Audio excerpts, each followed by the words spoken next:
के ते घुमनवा कभी कभी मरद पर छौड़ी करही घुमनवा।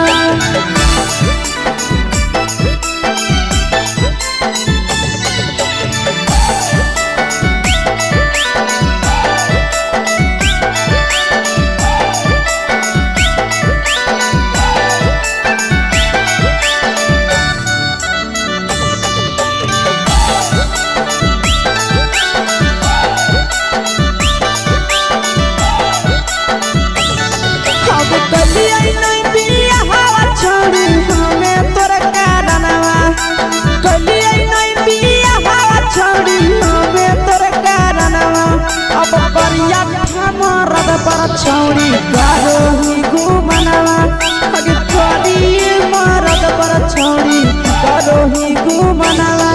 अगे सोना के चिड़िया हाथ से छुटल छछनो है पारनवा। सोना के चिड़िया हाथ से छुटल छछनो है पारनवा। अगे करिया मरद पर छौड़ी करही घुमनवा। अब करिए भातार पर छौड़ी करही घुमनवा।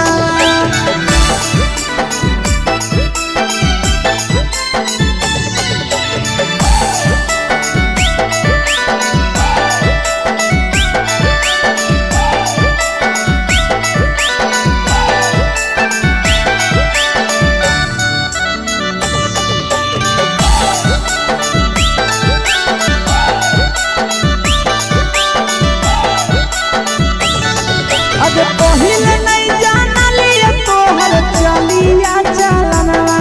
अगे पहिले नहीं जानलिए छौड़ी ऐसन हौ चलनवा।